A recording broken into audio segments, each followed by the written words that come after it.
বন্যার পানি নামার সাথে সাথে শেরপুরে ফুটে উঠেছে ক্ষয়ক্ষতির চিহ্ন। শেরপুরে বর্তমান পরিস্থিতি জানাচ্ছেন সহকর্মী মুজাহিদুল ইসলাম। স্মরণকালের সবচেয়ে ভয়াবহ বন্যার কবলে পড়ে শেরপুর।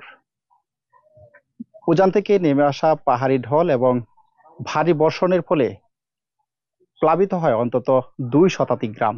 এতে ধ্বংস হয় রাস্তাঘাট, তলিয়ে যায় বাড়িঘর, পানির তোড়ে ভেসে যায় বাড়ির আসবাবপত্র। মাথা গোঁজার ঠাঁই হারিয়েছে শত শত মানুষ।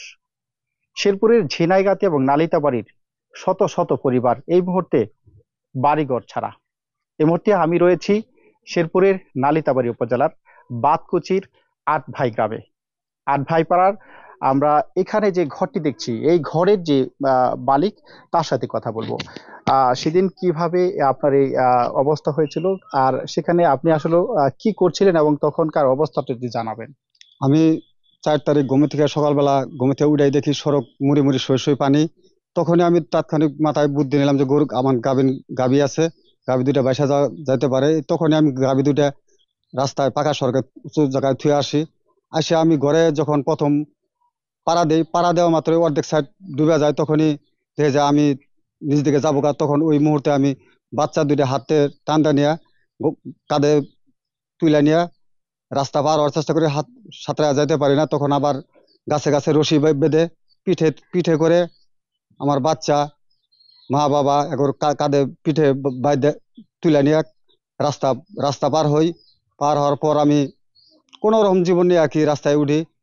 এখন আমার তো অসহায় অবস্থায়, এমন অবস্থায় আছি যে ঘর দুয়ার নাই, মানুষের বাড়িতে দিন দিন পার করছি। এই মুহূর্তে আপনি আসলে সরকারের প্রতি কি দাবি আছে আপনার? এই মুহূর্তে সরকারের কাছে আমার দাবি একটাই, যে আমার ঘর দুয়ার গুলা যাতে কিছু মেরামত করে দেয়, তাহলে আমি যাতে আপাতত পোলাপান সন্তানাদি নিয়ে মাথা গুজার একটা থাকার জায়গা করতে পারি। আমার নাম আব্দুর রাজ্জাক।